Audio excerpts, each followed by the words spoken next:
Chào mừng quý vị đến với bản tin thời sự quốc tế sáng thứ Hai ngày 16 tháng 8. Trong bản tin ngày hôm nay, FBNC xin chuyển đến quý vị những tin tức nổi bật sau.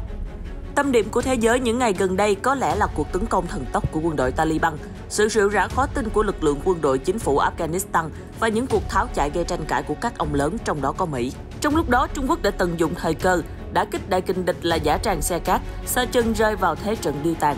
Diễn biến ở chảo lửa Trung Á đang khiến giới chức các nước như ngồi trên đống lửa. Quốc hội Anh đã nhóm họp vào tuần tới để thảo luận về tình hình Afghanistan. Ở khu vực châu Á-Thái Bình Dương, quân đội Trung Quốc vẫn miệt mài nâng cao năng lực quân sự khi tăng cường đào tạo năng lực chiến đấu cho lực lượng phi công.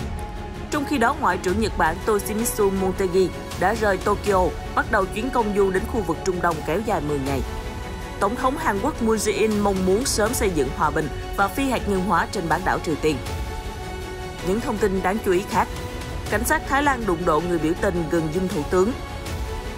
Nga yêu cầu Anh giải thích lý do từ chối thị thực cho các nhà báo.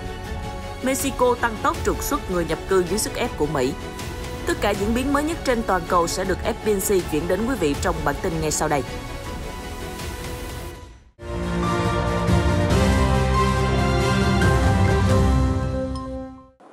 Tâm điểm của thế giới những ngày gần đây có lẽ là cuộc tấn công thần tốc của quân đội Taliban, sự rệu rã đến khó tin của lực lượng quân đội chính phủ Afghanistan và những cuộc tháo chạy gây tranh cãi của các ông lớn. Trong lúc Mỹ đang ráo riết rút quân, thì Trung Quốc đã sớm chuẩn bị tâm thế công nhận lực lượng phiến quân này ngay sau khi chính quyền Kabul thất thế. Thời báo Hoàn Cầu cũng nêu rõ, Mỹ đang lúng túng khi trở thành dã tràng xe cát. Trong suốt 20 năm tham chiến, siêu cường đã chi khoảng 74 tỷ đô la để xây dựng quân đội Afghanistan, nhưng chẳng mang lại lợi ích gì. Sau khi Mỹ rút quân, các lực lượng chính quy hầu như không đủ sức chiến đấu và Mỹ phải chứng kiến cuộc lật đổ chính quyền Kabul mà họ đã ra sức xây dựng trong suốt 2 thập kỷ qua. Tờ báo này đã phản pháo một bài viết của hãng thông tấn Reuters hôm 15 tháng 8 có tiêu đề "Khi Taliban giành ưu thế, Trung Quốc thiết lập nền tảng để chấp nhận một thực tế khó xử", với nội dung cho rằng việc kết giao với Taliban là sự vụng về của Trung Quốc. Tuy nhiên, Trung Quốc luôn khẳng định đã tuân thủ nguyên tắc không can thiệp vào công việc nội bộ của Afghanistan trong nhiều năm qua. Khi gặp phải phái đoàn Taliban tại Thiên Tân vào ngày 28 tháng 7, Ngoại trưởng Trung Quốc Vương Nghị nhấn mạnh, Bắc Kinh hy vọng Taliban và chính phủ Kabul sẽ đặt lợi ích của đất nước lên hàng đầu, hướng tới mục tiêu hòa bình, theo đuổi chính sách ngoại giao tích cực. Tờ báo nhấn mạnh, hoàn toàn không giống như Mỹ, Trung Quốc là một đối tác thân thiện ở Afghanistan, khi không phải là kẻ thù của bất kỳ phe phái nào ở quốc gia này, vậy nên không có thực tế khó xử nào cho Trung Quốc ở đất nước Trung Á này cả. Thời báo Hoàn Cầu cho rằng, việc giới quan sát cho rằng Trung Quốc đang nắm cả hai quân cờ ở Afghanistan và có thể dễ dàng xoay chuyển theo hướng có lợi cho mình là vô căn cứ.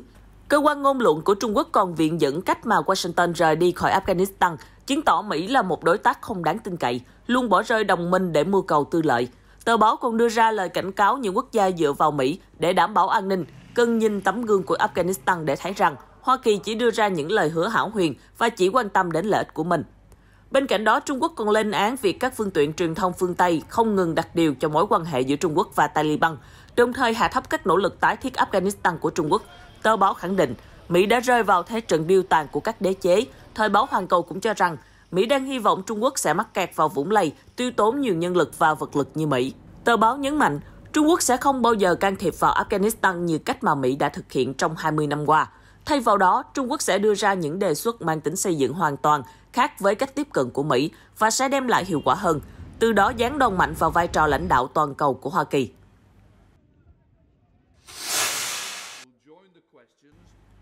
Diễn biến ở chảo lửa Trung Á đang khiến cho giới chức các nước như ngồi trên đống lửa. Văn phòng Thủ tướng Anh Boris Johnson cho biết, Quốc hội nước này sẽ nhóm họp vào tuần tới để thảo luận về tình hình Afghanistan, quốc gia đang đứng bên bờ sụp đổ hoàn toàn trong vài ngày tới. Việc lực lượng Taliban tiến vào thủ đô Kabul, cũng như việc tháo chạy của Mỹ và các đồng minh phương Tây đã đặt dấu chấm hết cho chính phủ nước này và mở ra một chương mới đen tối cho quốc gia Trung Á này dưới thời chế độ cai trị của Taliban. Lực lượng đã bị Hoa Kỳ đánh bật 2 thập kỷ trước sau cuộc khủng bố 11 tháng 9. Trước đó, Bộ Nội vụ Anh cho biết họ đang làm mọi cách để bảo vệ công dân của mình và giúp sơ tán những người Afghanistan đủ điều kiện rời khỏi đất nước. Trong khi đó, ở khu vực châu Á-Thái Bình Dương, hôm 15 tháng 8, Quân đội Giải phóng Nhân dân Trung Quốc POA thông báo rằng nhóm học viên phi công lái máy bay chiến đấu của nước này vừa cơ bản hoàn thành khóa huấn luyện theo chương trình mới, trong đó tập trung vào việc cải thiện năng lực chiến đấu trong mọi điều kiện khác nhau. Sau khi kết thúc khóa huấn luyện cơ bản này, nhóm học viên trên sẽ tham gia vào khóa huấn luyện theo chương trình cấp cao tại Học viện Bay Thạch Nha Trang. Trong đó, họ sẽ được trực tiếp điều khiển máy bay chiến đấu thế hệ thứ tư hiện đại nhất của nước này, bao gồm các tinh kích J-10, J-11 và J-16. Trước đây, BOA có một hệ thống đào tạo phi công hoàn chỉnh theo nhiều mức độ khác nhau, từ máy bay huấn luyện cơ bản CJ-6, máy bay huấn luyện trung cấp GL-8 và máy bay huấn luyện cấp cao GL-9. Hiện tại, BOA đã sử dụng máy bay GL-10, dòng máy bay huấn luyện tiên tiến nhất được phát triển bởi nước này. Theo các chuyên gia quân sự, GL-10 có rất nhiều điểm tương đồng với một tiêm kích thực thụ hơn là một máy bay huấn luyện đơn thuần. Điều này cũng có nghĩa là giúp cho những học viên thuần thục về GL-10 sẽ bắt nhịp rất nhanh với dòng máy bay chiến đấu thế hệ thứ tư hoặc thứ năm như J-20.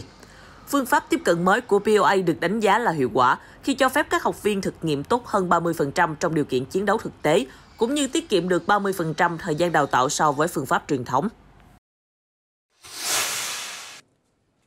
Trong khi đó, hôm 15 tháng 8, Ngoại trưởng Nhật Bản Toshimitsu Motegi đã rời Tokyo, bắt đầu chuyến công du đến khu vực Trung Đông kéo dài 10 ngày.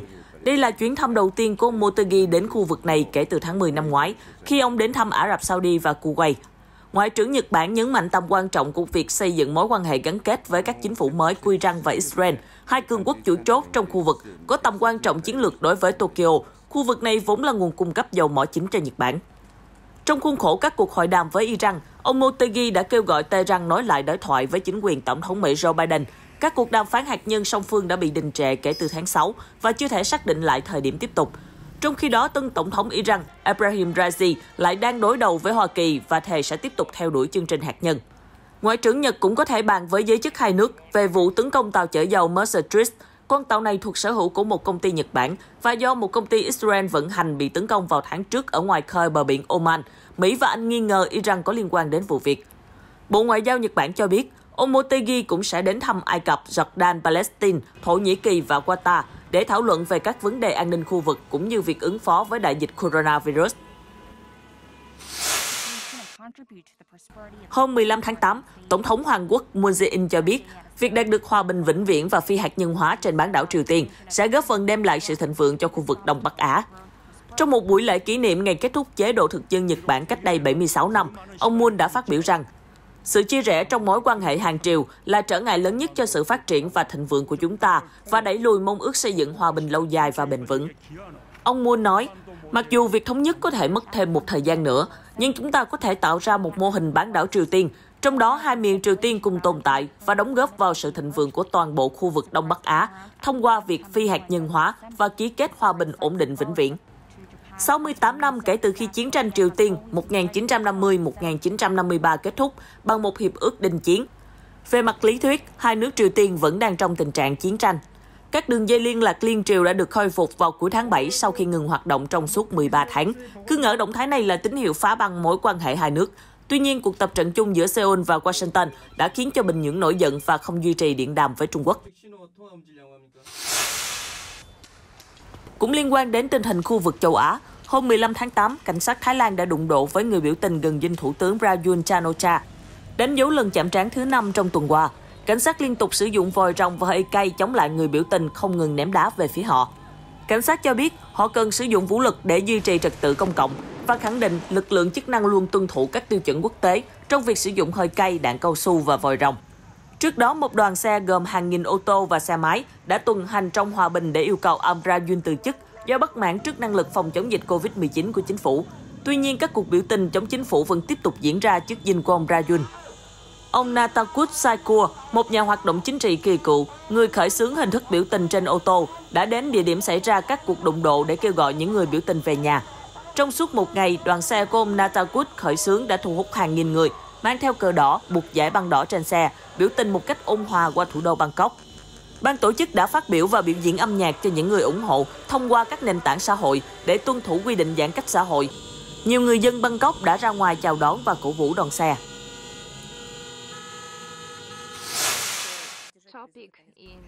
Một số thông tin đáng chú ý khác.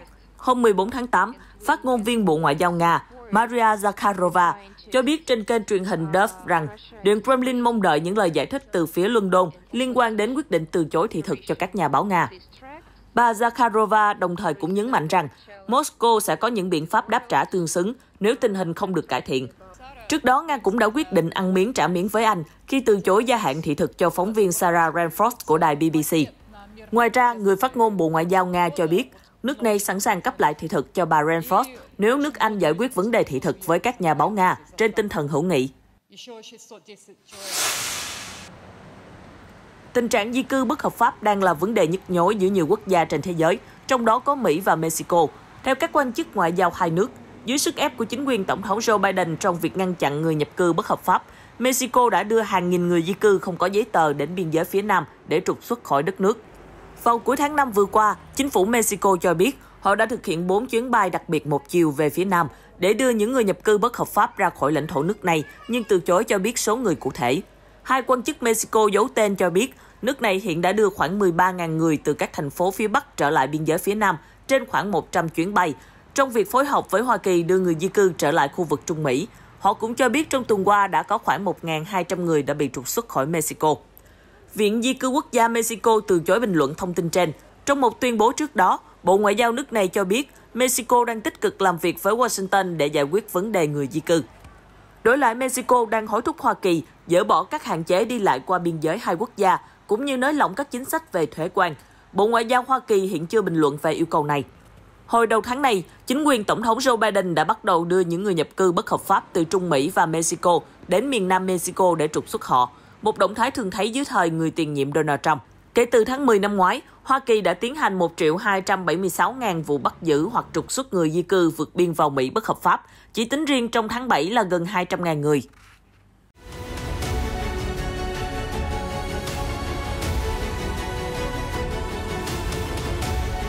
Tin tức vừa rồi cũng đã kết thúc bản tin thời sự quốc tế hôm nay. Cảm ơn sự quan tâm của quý vị. Xin chào và hẹn gặp lại trong các bản tin sau.